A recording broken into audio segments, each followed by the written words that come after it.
E ela tem esse esquema, se ela está dizendo no espanhol e no português, as Cronas Arais, e ela fala que o principal foco do estudo de língua dela é na música, por isso que ela criou esse livro, porque ela fala que assim, quando ela pega e analisa a música e ouve, ela faz esse processo de transformar a linguagem num ritmo. Então ela lê, Susana Harais, ela bota um ritmo na coisa que ela está lendo, estudou 11 línguas e fala 8. Então ela cria um ritmo para que ela possa decorar quando ela está lendo alguma coisa. Então, eu li cantado, mas a informação dela, ela fala 11 línguas, entre elas uma dela português, fala 8, e sabe 11. E ela bota que, né, eu ouço a linguagem como eu ouço música. Então ela tem essa relação bem forte com a linguagem e com a música. Outra coisa que ela fala é que todas as línguas têm ritmo e deve se procurar a melodia delas. Então a parte mais importante que ela fala, porque ela acha que é ser fluente numa língua, é tu conseguir falar no ritmo que aquelas pessoas falam. Que é uma coisa que, geralmente, às vezes, a fluência não tem a ver com tu, sei lá, falar um TH do inglês direitinho e não falar um som de D. A fluência para ela tem a ver com tu falar no ritmo que as pessoas daquele país falam. Porque tu pode, inclusive, aprender coisas sobre como elas são a partir do ritmo, como elas falam, né? Ou da forma que a linguagem se estrutura. Isso vem também de uma outra teoria diferente de que a língua forma um povo também. Além do povo ter uma própria língua, a língua tem forma de estruturar um povo. Então tem essa coisa de aquele ritmo que tem diz sobre a língua e diz sobre o povo que fala e que usa aquela língua. Outra coisa que ela fala é que a música é uma forma viva da língua. Então não é como tu ler uma coisinha gramatical, como um exemplo que a Maíra estava mostrando antes, podia ler só uma frasezinha do exercício e ficar repetindo, ou tu poderia pegar um texto maior, que tem um contexto. Então essa parte da música, ela diz que a música é um contexto, ela é a língua viva. Então por isso que ela fez esse livro, que fala várias dicas sobre como usar a música para aprender linguagem. E a outra pessoa que eu usei para chegar onde eu vou chegar depois, que é um exemplo de uso em aula na música, é o Steve Kaufmann. Esse aqui é tipo meu Deus, assim, sabe? Ele é minha Materazo, assim, no céu.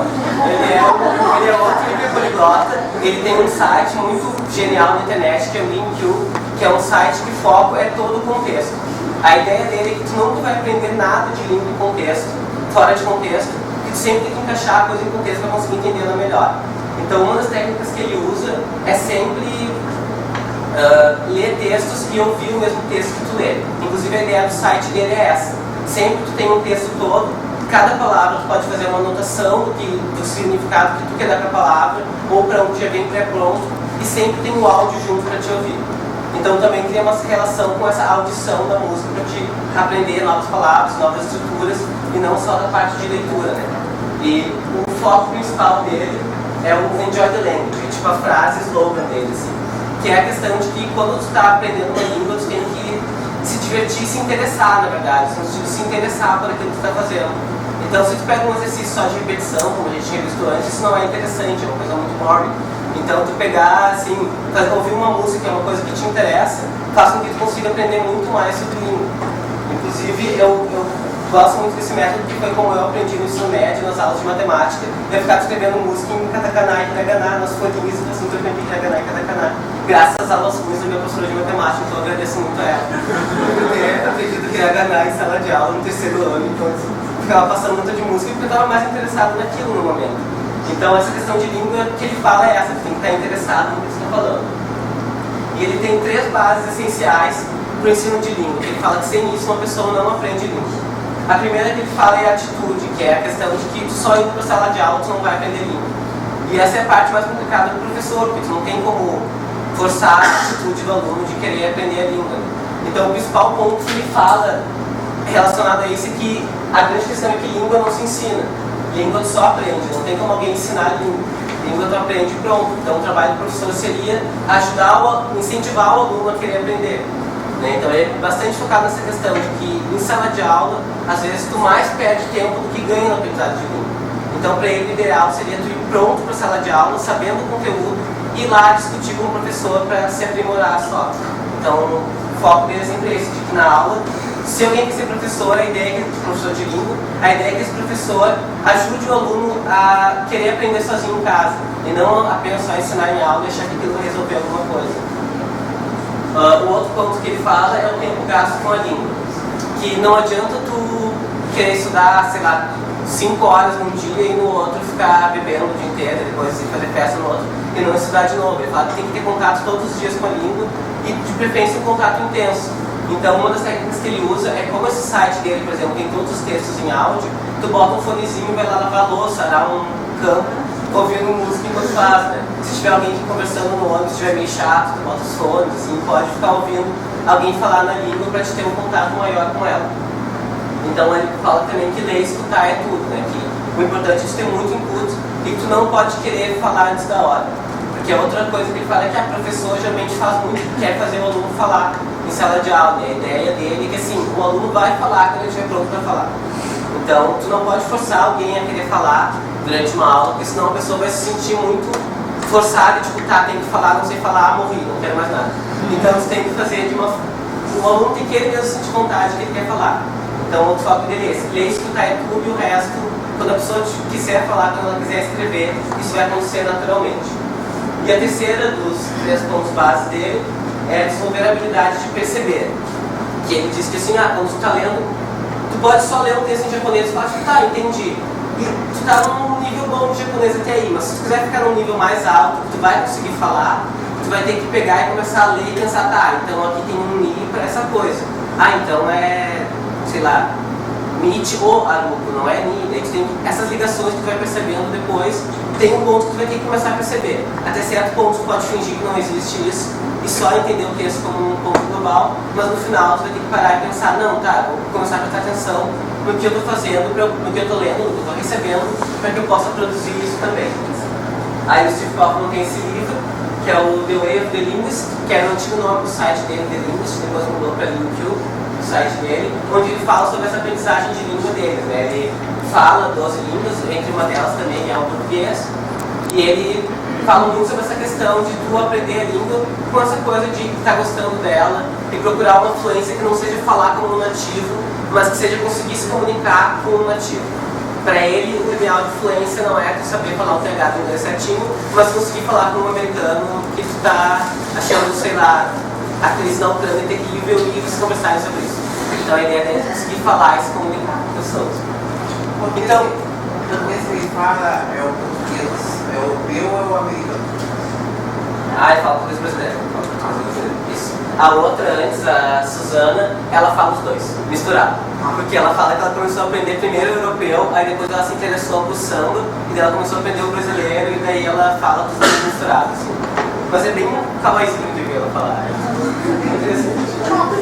Então, juntando esses 3 teóricos que eu mostrei, o Oliver Sacks, né, que ele é mais um teórico mesmo, realmente um neurologista, um estudioso, a Suzana Zaraite, que é uma poliglota, e o Steve Kaufman, que seriam não a teoria, mas a prática de como acontece o aprendizado de línguas, que eu formei uma forma de ajudar os alunos a ensinar a aprenderem encanar através de música. Inclusive, uma das que foi meus alunos, Nelly, está ali atrás, cobaia, a Juliana, foi minha cobaia, e depois pode dizer se funcionou um pouco. Que a ideia é assim, depois que tu já ensinou meio rapidinho ali os katakanás, os katakanás, né? Primeiro pro aluno, é tu propor o aluno a pegar uma letra de música que ele gosta e pedir para ele passar essa letra para hiragana, katakana, quando tiver roda em katakana. Porque isso vai fazer com que o aluno faça uma atividade que ele gosta, não ficar tipo sa, escrevendo 1000 vezes que nem macaco. Daí ele vai conseguir fazer uma atividade que ele realmente gosta, que é escrever letra de música. E essa foi uma coisa que eu pensei, porque assim, quando eu fazia isso nas aulas de matemática do ensino médio, depois que eu pegava, eu ia pra casa, ligava o YouTube e ouvia a música e cantava lendo a letra do Hiragana e ficava tipo, sei japonês. Eu consigo ler uma letra de Hiragana e cantava junto lendo a letra que eu mesmo escrevi. Então a satisfação foi uma das coisas que mais me motivou a querer aprender mais e mais japonês e fez eu entrar na UFRGS depois e estar aqui falando agora. Então eu pensei que passar essa experiência para outros alunos seria interessante. Então os focos, as vantagens de usar esse método, seria que o aluno escolhe uma atividade que ele gosta, então ele não vai fazer obrigado, ele vai fazer por prazer. A outra coisa seria que ele aprende a estudar independentemente, que é aquilo que eu falei, de que tu nunca vai aprender só em sala de aula, tem que aprender a estudar em casa. Então fazendo essa atividade com a música, ele vai estudar uma, daí ele vai gostar, ele vai querer passar outra de novo para hiragana e assim ad infinito. A outra é que ele gasta um tempo com a língua, porque não se passa em 10 minutos. Ele pode gastar na aula de matemática, ele pode gastar em casa parado, mas ele vai estar tendo contato com a língua enquanto passa ela para o japonês. Entre em contato com o contexto, mesmo que ele não entenda todas as palavras, ao passar a música e começar a entender uma palavrinha ou outra, ver que aquele UA tem uma partícula, aquele UA não faz parte de palavra, é uma coisa que vai ajudar o aluno a ter um contato mais real com a língua, mais em contexto. E o outro é que ele aprende a perceber as características específicas da língua. Essa parte das partículas, quando é que é um A, que é um A, quando é que é um E, que é um Re, né, que é escrito. Esse tipo de coisa ele aprende mais em contexto com ele fazendo, errando se ele errar, vendo que errou, e depois se autocorrigindo. Então recupera um pouco esses 3 preceitos do Swift Coppola, que eu falei antes, que é de cabelinho branco, que é de gastar tempo com a língua, aprender a estudar por ti mesmo, e é de usar as características da língua e começar a perceber coisas que você está fazendo. Então, esse método que é bem simples, né? Mandar o aluno escrever uma letra hiragana, ele tem alguns mini passozinhos que são importantes de dar. O primeiro é entregar uma folhinha com kaná, porque geralmente os livros, quem usa o Minamoniho, por exemplo, ele tem aquele A-I-O, depois tem o Kakiko. Então tem que dar para o aluno um lugar que esteja tudo numa folhinha só, para que ele possa visualizar rápido, porque o foco dele não é só ficar escrevendo caractere, é terminar aquela letra que ele quer ouvir. Então, se dá uma folhinha que ele pode só ficar vendo e ele vai usar de referência e ir escrevendo. Porque como ele vai reler aquilo de novo, cantando a música depois, ou vendo se tudo certo, ele vai aprender de novo na leitura, e não só não seria uma escrita repetida no nosso tipo de exercício. A outra coisa é já ter ensinado em aula essas diferenças do A, do E, geralmente nessas folhinhas tem só, por exemplo, o K e não tem o G, né? Tu ensina que existe quem tem. Essas basezinhas tem que ser bem ensinadas antes. A outra coisa é que tu propõe atividade e tu até pode sugerir algumas letras. Mas a ideia é que tu sugira só para que o aluno fuja daquelas e escolha a própria letra que ele quer, porque ninguém vai escolher a letra que tu passou. Porque é muito difícil alguém não conhecer uma música japonesa, quem estuda japonês. Né? Daí só algum que não conhece vai lá e vai ouvir aquela que tu botou ali, mas em geral eles conhecem. Então não vai servir quase para nada de escrever uma opção de música, mas é bom escrever. E a outra coisa é pedir que depois eles façam isso, esse exercício de cantar junto, para poder exercitar o que eles mesmos fizeram. E ao mesmo tempo eles vão testar, tá ouvindo a língua original na música, tá lendo o canal que eles leram e tá cantando junto, que é produzir a música. Então é muita coisa acontecendo ao mesmo tempo. Então é um exercício que ajuda várias capacidades linguísticas do aluno. Ele escreveu, aí depois ele vai ler, ouvir e ouvir ao mesmo tempo, e ainda vai estar tendo uma atividade prazerosa que vai ajudar a decorar mais fácil. E daí, só para finalizar, eu tenho uma frase que a língua é aprendizado e o trabalho do professor é ensinar o aluno a aprender e não achar que vai conseguir socar na cabeça do aluno coisa, para ele se motivar a fazer alguns tipos de atividade. E era isso, eu vi um curtinho.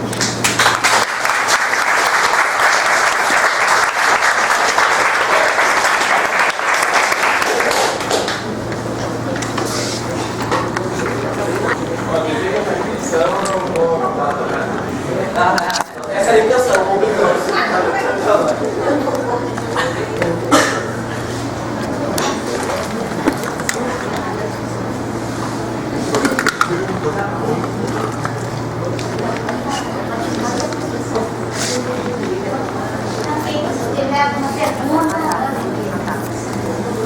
queria só fazer uma colocação, às vezes eu fui comentário da BBC sobre morte cerebral. Múltiplo sentido a ser pedido é a opção. Múltiplo de todos os sentidos. Esse autor, o Oliver Sacks, uma das pesquisas dele